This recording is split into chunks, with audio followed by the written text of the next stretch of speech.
Hey, what's up everyone? My name is Mario from the Card Armory, and today I want to talk about TCGPlayer. This is going to be a general overview video, so what is TCGPlayer? Why is this relevant to you as maybe someone who's trying to sell Pokemon cards or buy Pokemon cards? And what are some tips and tricks and things that I've learned along the way to kind of help you be successful if you do choose to sell on TCGPlayer. So some of the topics we're going to be trying to cover today is like the seller levels and what do they mean at each individual level and why that may or may not benefit you.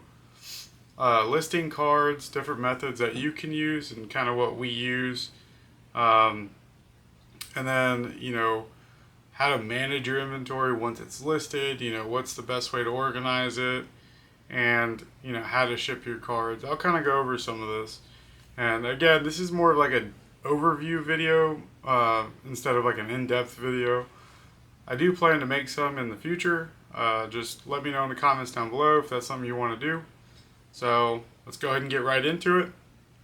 What is TCGPlayer? So TCGPlayer is a online platform that people like me and you can sell your cards, Magic, Pokemon, Yu-Gi-Oh, a lot of different IPs, and you can sell your extra cards and make some money off of it.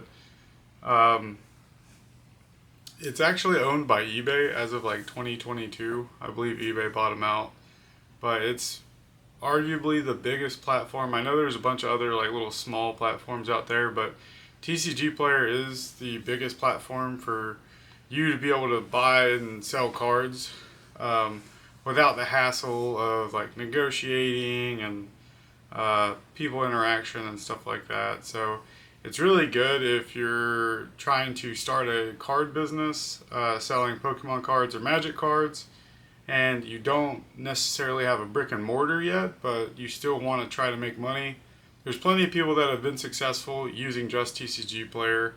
I know quite a few people that have a very vast inventory ranging from 5,000 cards to one of my friends has about 200,000 cards in his inventory, and we're all like just normal, I guess, people. I guess you would say. Pretty much, we just don't have brick and mortars to have like a base of operations per se.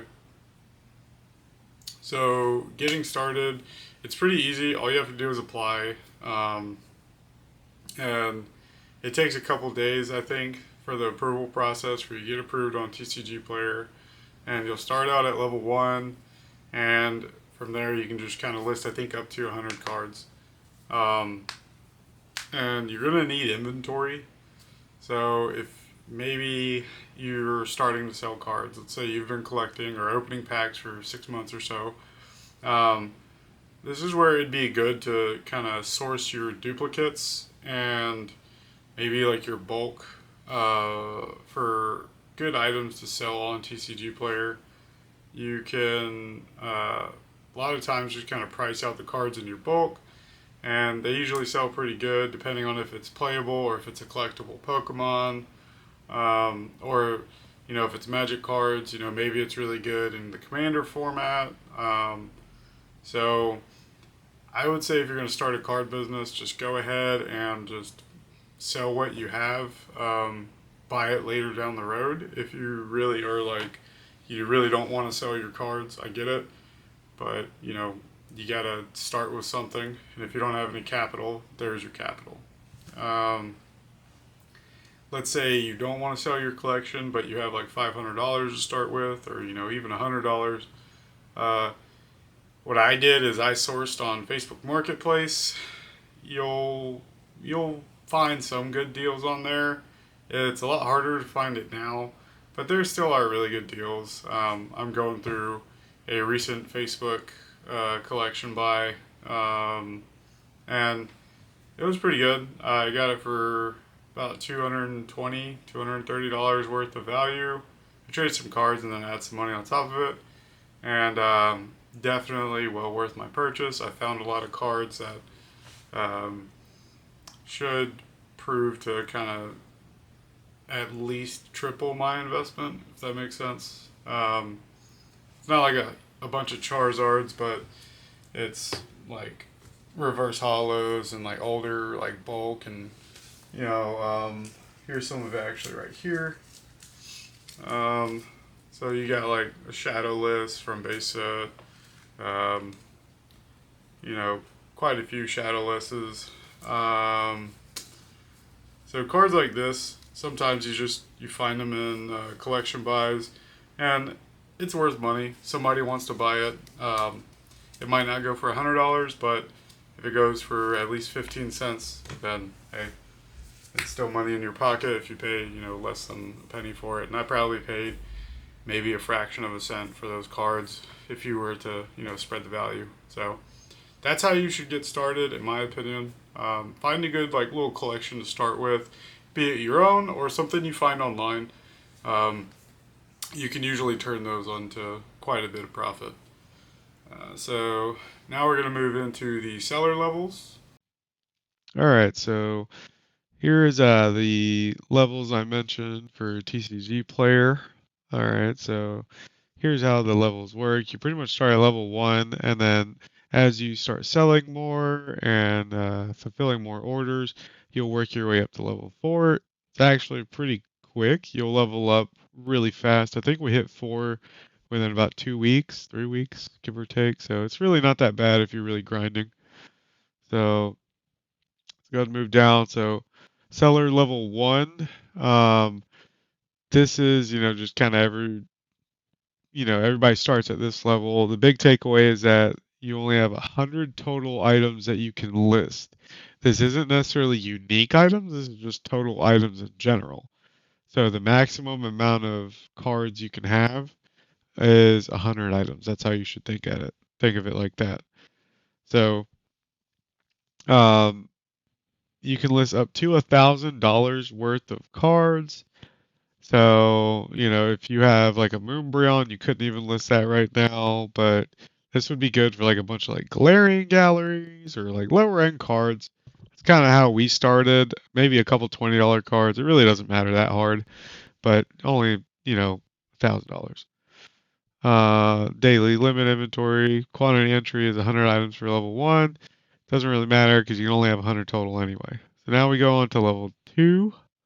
Um, you know, requirements for it is you have to have at least 2 orders that have reached the expected delivery date. Very super easy to achieve this goal. Your feedback ratio is 80% or above. Again, as long as your cards don't arrive completely destroyed, you'll be fine. Like, people will usually give you a 5 star. All right, so now let's talk about seller level 2. We have reached level 2. All right. So now we can list up to 500 total items. Again, this isn't unique cards. This is cards in total. So just keep that in mind. Um, items cannot exceed over $5,000 in total value, and one item cannot exceed 100 or $1,000. My apologies on that one. Maximum daily inventory quantity limit is 500. Again, we don't really care about that because that's our total anyway. All right, so now if we want to move up to seller level 3, you have to at least have 11 orders that have reached the expected delivery date, and then your feedback ratio of 85% or above. Again, I'll show you how to keep this at 100%. So now let's say we reach level 3. So at level 3, we have gotten, sorry, my bad about that. We can now list 50,000 items. Okay, now this is where it's like awesome. All right. So we can list 50,000 items. Up to $100,000 of items can be listed at any time, and the maximum price for any one item cannot exceed 20 grand. Now, this is kind of where it's like, all right, now you have full control over whatever you want to list and how much you want to have listed. Unless you are, listing $100,000 or more worth of stuff, or you happen to have a card that's worth 20 grand. I don't really think you're going to be really worrying about that stuff anymore. And then, as you can see, there we have no daily inventory quantity entry limit, unlike level 1 and level 2.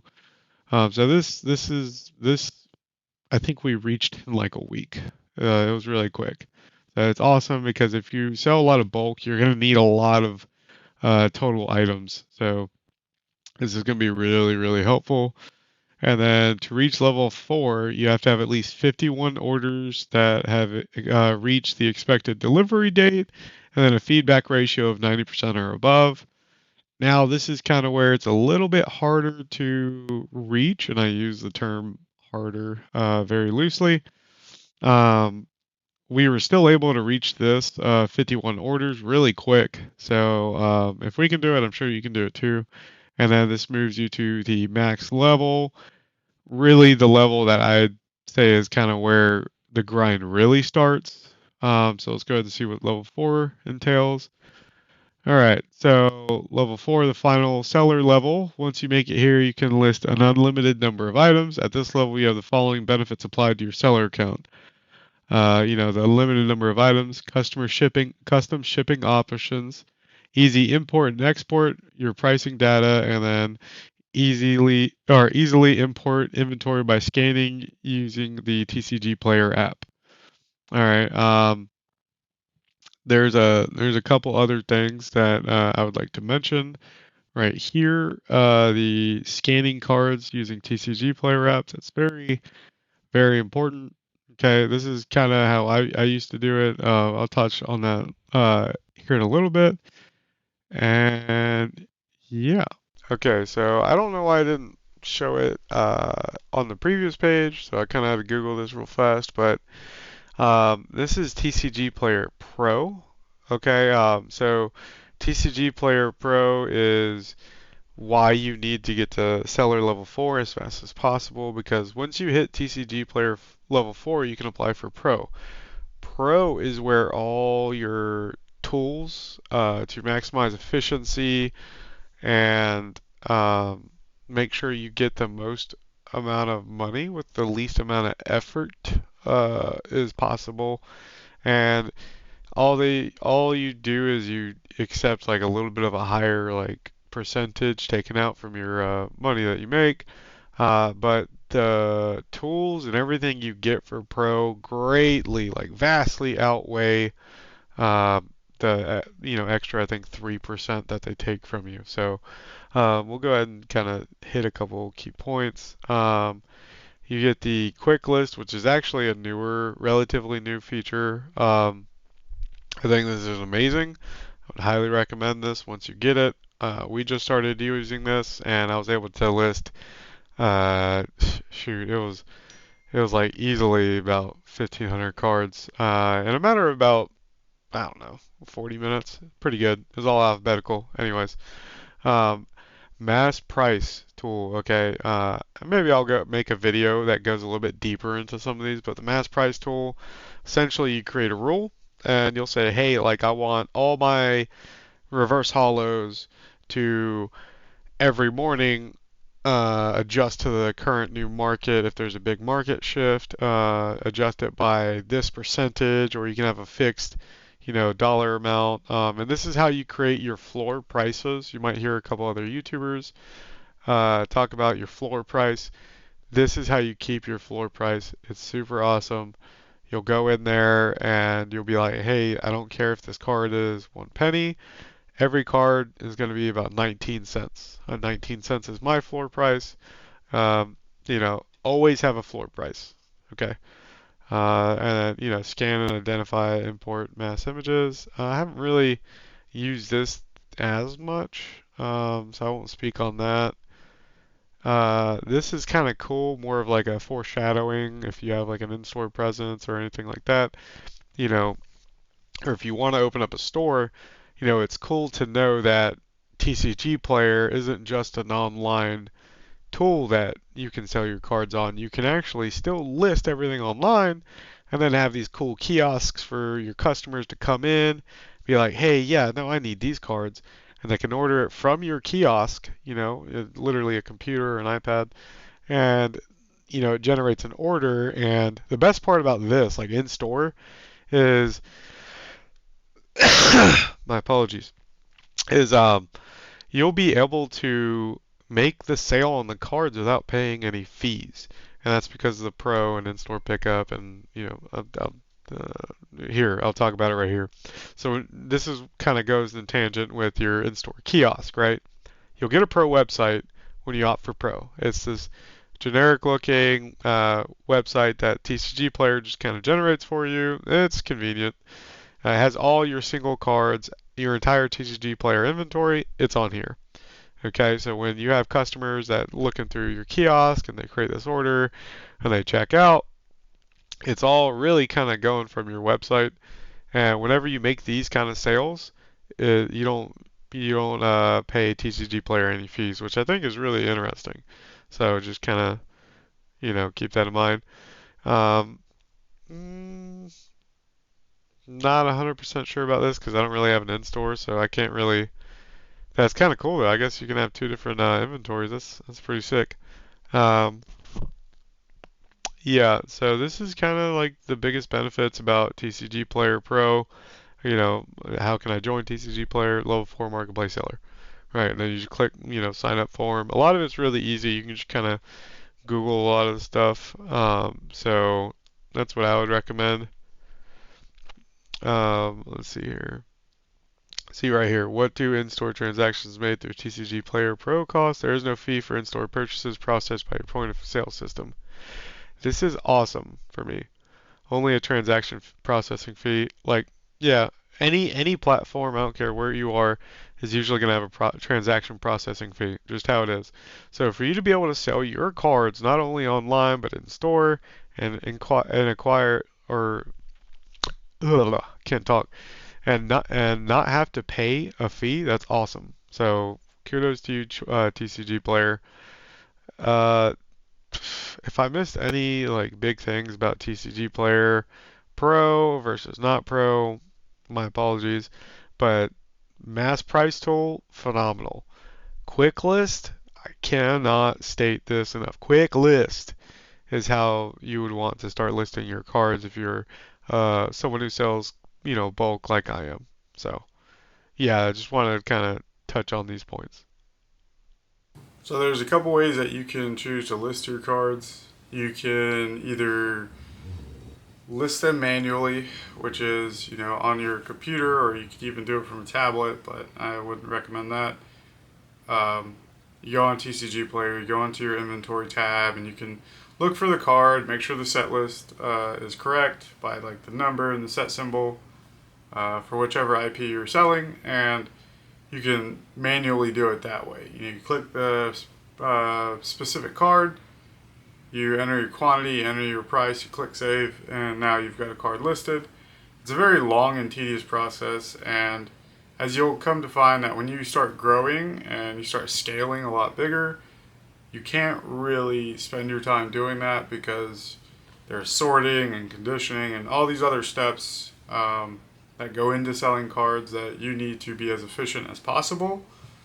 So I don't recommend manually listing cards. It's okay if this is like you're like day one, sure, go for it. But the next option is what I chose to do instead, and that is scanning cards. I used the TCGPlayer app for a long time to just scan cards that way. Be careful though, because sometimes it's inaccurate. Sometimes it uh, will count a card from like a different set because it has the same picture. Pokemon is very known to reuse images and stuff like that, so it can get a little tricky. So just pay attention, especially if you're doing like celebratory or like special sets such as Prismatic Evolutions, Crown Zenith, Shrouded Fable, not so much, but a little bit. Paldean Fates is a big one, so just be careful. Just be attentive when you're listing those cards is the biggest takeaway from that. But scanning cards is pretty good, and it got me through a lot of it. And then lastly, you have Quick List. This is something I just recently started using. It's an amazing program that TCGPlayer has and offers. The only caveat is that you have to be a seller level 4 and you have to opt into the Pro features to be able to use Quick List. I can make a different video talking about TCGPlayer Pro. Okay, hold on. TCGPlayer Pro is definitely worth it. If not for the mass price, it's definitely worth it for quick list. And I'll show you kind of how it goes, and we'll do a couple scans so you can kind of see the efficiency of it. But those are pretty much the general consensus of how you could list cards. I know there's another format of doing like a scanning and putting it into a CSV and then taking that CSV and putting it into the TCGPlayer. I haven't tried it yet, so I can't say that it's not amazing. It doesn't seem as efficient to me personally as, let's say, quick list. So for me, I'm probably just going to be quick list here on out until something better rolls around. Yeah. So that's it for listing cards.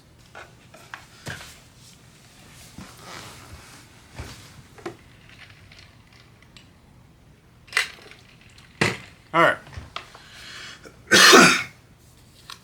All right, now let's talk about managing your inventory. Really, the best way is whatever way works for you. That's kind of like the bottom line. Just go ahead and throw it out there. It's whatever works for you and how it makes sense in your mind. How we started probably didn't make a lot of sense to other people, but since we almost exclusively sold Pokemon in the beginning, it made sense to us. So we used to do it by like separating it by supporters and then, items and trainers, or not trainers, stadiums, tools, and, special energies and playable Pokemon cards. That's how we did it for a long time, actually, probably till about a month ago. And it worked very well until we got such a vast inventory, and then it got a little hazy, and then I was like, hey, let's start listing all the reverse hollows. And so we started listing all the reverse hollows, and it was like, well, now it's going to get a little confusing, and so we cut that system entirely. Now what we do is we organize by set, and then we do alphabetical. That's a lot easier for us personally, just because now we have every set from Scarlet and Violet, every set from Sword and Shield, and we're getting into the Sun and Moon and older stuff now. So it's too much to keep up with the different variants of Boss's Orders, Professor's Research, Nest Balls, and just all these different duplicate cards from different sets that just kind of overlap. So for us, it's alphabetical and set. That's just kind of how it is. If that doesn't work for you, that's fine. But when you print off your invoices, it's usually by alphabet, and then you have your set. So it made sense to us. And that would also help you if you plan to do like TCG Direct sometime soon. It's kind of what we're gearing up for, because I believe that's the most efficient way to pack your TCGPlayer Direct orders. So that's what we're getting to. So now that you kind of have a good idea of how maybe you want to organize your cards and keep them organized on a shelf or something, I'm going to go over a couple things that helped us out in the beginning. So first and foremost, get some like white boxes, like the 4-count or like the 4-row or 5-row flats that are like really big. They're a couple bucks on Amazon.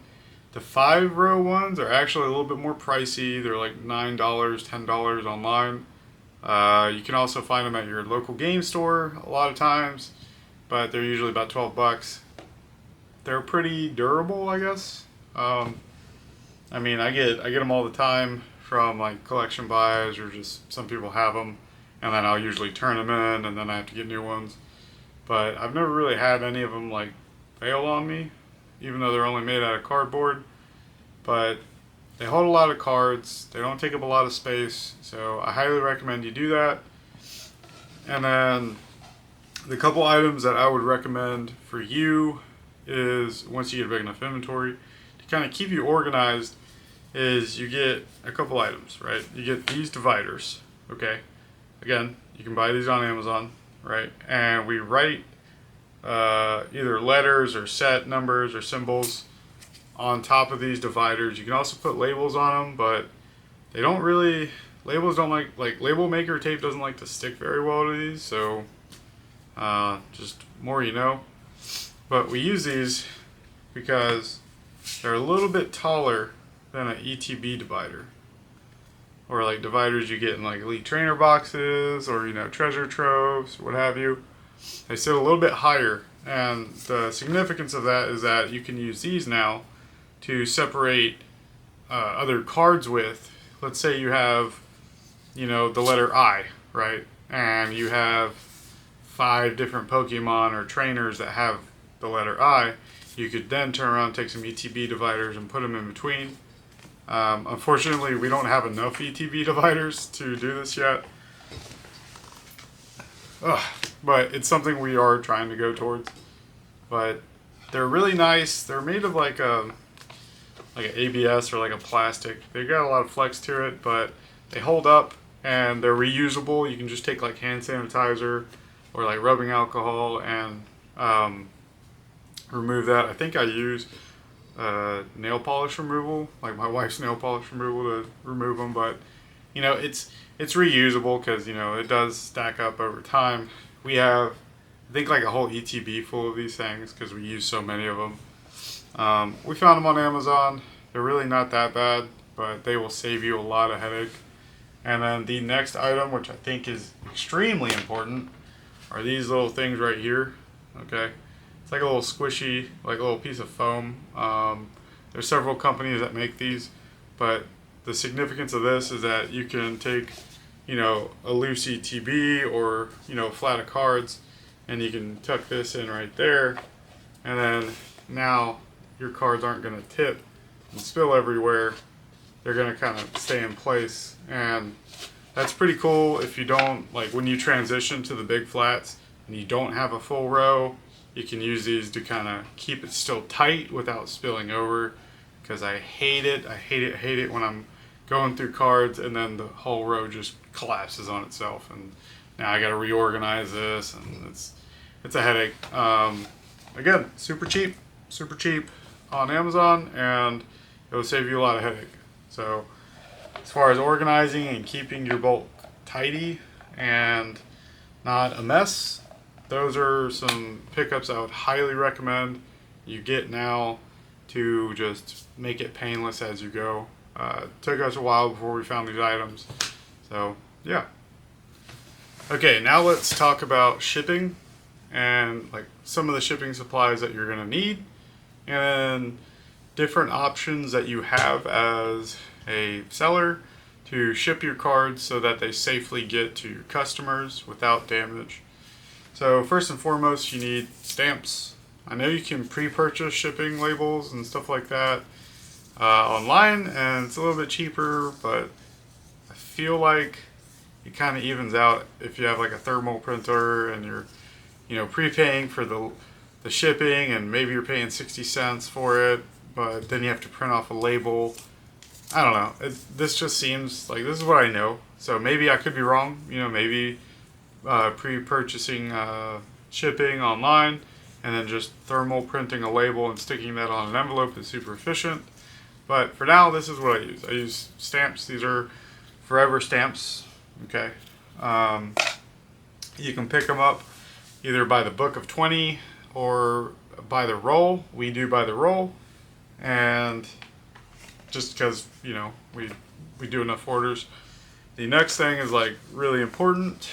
It took me a while to find out about these, but these are called additional ounce stamps. You can also get these from the post office, and what this allows you to do is, let's say you have a customer that orders 10 cards, and now you weigh the envelope, like a plain white envelope, and it's 1.5 ounces. You could theoretically just put 2 forever stamps on there, but it's not very cost efficient, because now you've got, what is it, $1.46 in stamps. So then you got your, the card guard or whatever you're going to use, and your envelope and all that other stuff, and it adds up. So I don't recommend you use 2 forever stamps. You use these school buses, these additional ounce stamps, because they cost significantly less. I think they're like in the 20 cents-ish price range. I don't know, they're a lot less than another Forever stamp. And they give you 1 more ounce onto your envelope because Forever stamps only count as 1 ounce. So get those now, just while you're ahead. We probably overspent about $100 or $200 just double Forever stamping it, and you know, learning curves. All right, so don't make the same mistakes that we did. That's kind of why I'm making this video. I want to help you guys out so that you don't make the same blunders that I did. And so now I've got some examples of, I guess, more so how we progressed as shipping went. So when we started out, we were being really bougie, and we were getting these. These are card guards. I found them online. I think it was Amazon. We bought a lot of stuff from Amazon. But they're super rigid, and these things are awesome. What's not awesome is the price point for these. Now, I'm not dogging this company. I think this is a very excellent product for what it is. It's just, it's not efficient or cost effective for me right now to be able to use these for every order. Let's say somebody orders, 4 cards and it's $1.50 and I charge $2 in shipping. Like, this isn't really cost efficient. I think this was like 20 cents per, and it's just one. So I would tape it to it, and it keeps it rigid. I don't think any orders would ever get damaged with something like this, but I was kind of overspending on supplies. So then we got these 2 items. Okay, they're pretty much the same, except one's extremely thin and one's not. Let's talk about this one first. So we went from the card guards to this little fold flap. This carried us for a while. Another awesome Amazon find. Just folds like that. You tape it. Boom. Card's protected. That's got a lot of solid rigidity. And I think the price point on these were like maybe 11 cents. It was very cost effective. We used these for a long time, and then we ran out and we went to go reorder. We couldn't find these again. I don't think we looked hard enough, honestly, but we used these for a good bit, and we really enjoyed these. Simple, very quick, very easy. If you do get a big order of cards, though, it gets a little tricky. You can one of these corners or one of these sides will bend a little bit upwards, kind of making a ramp. And I've done orders that way through Bubble Mailer, but never had damaged orders with those. And then this one we never even used because this is very I didn't trust this to go through the mail, post office with like that. So I only use these now in Bubble Mailers, and this is where if you buy something like off my website, I usually send like a free pack and I'll put it in this because it's like, at least it keeps the pack a little bit more safe. And most of the time I'm shipping in either Bubble Mailers or a box, so I don't really need the products to be that protected because it's already protected by the packaging itself. So now let's move on to what we currently use today, and what we'll probably continue to use is shipping shields. If you've bought from TCGPlayer, maybe you've run into this, but it's these little guys right here. All right, they're not the biggest, but they're pretty lean. They have a little bit of give. All right, not so much give on this side, right? But they're super thin. I don't know if you can kind of see that. Let's compare it to some of the other ones I've mentioned, because thickness does count when you're shipping. Okay, so you got those. Alright, it's kind of like pretty much double. This one's like double the thickness of that one. Again, very rigid. So, and then this is the card guard. It's a close one with these, honestly. So these are almost like the same thickness. Again, these I would say definitely beat this one as far as like being solid and rigid, but this is efficient. Okay. Because you don't need it to be like a brick. You need it to flex a little bit, but not that much flex. And all this is like a pretty cool little tuck case for cards, right? You put your cards in right there, and then you fold the tab over, you put some tape, and you ship your cards that way.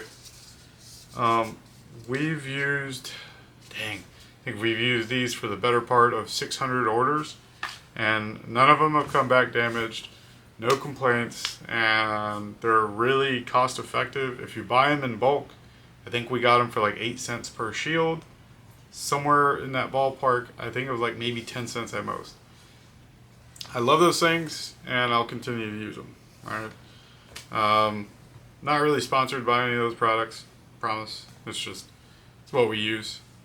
And then lastly, but I don't feel like I need to show it, is a windowed envelope. Okay, that's what we use. Some people use the tiny like envelopes, and they do their shipping a different way. For us, we just use the invoices that we print off from TCGPlayer. It already has the person's name and address if you fold it a certain way, and if you use a windowed plain white envelope, it'll display right there. There's no need for any handwriting of any sort, and yeah, so it's pretty effective. So that's kind of like how we ship our cards. So that's pretty much how we ship our cards here at the Card Armory. So again, our way isn't necessarily the only way you can do it. It's just how it's the best way we think it is to do it currently right now for us. So if you have some other ideas, please feel free to drop them in the comments. I'm always open to suggestions. So now that you know how to ship your cards, how to list your cards, the differences between the levels in TCGPlayer, and how to manage your inventory, the next step is just repeat. Okay? If you start off with $300, buy $300, or, buy a good collection at a good deal and turn that into more money, and then reinvest that money and keep repeating the cycle. TCGPlayer isn't the fastest money per se, but it is consistent, and the more you have, the more you sell, because your other cards help sell the rest of the cards. So understanding that concept, I think, is really big. So just always try to reinvest your money back into your inventory instead of trying to take money out of the business, especially early on. But that's all I got for today, guys. Thank you guys so much if you've made it this far. We really appreciate it. If you could take the time to, like, comment, and subscribe, we'd really appreciate it. We're just starting out, and I really want to continue to make content to help you guys and help anyone else that's trying to pursue selling cards online. Maybe you don't have a brick and mortar and you're just trying to get into it, kind of like how we did. So thank you so much, and I'll see you in the next video.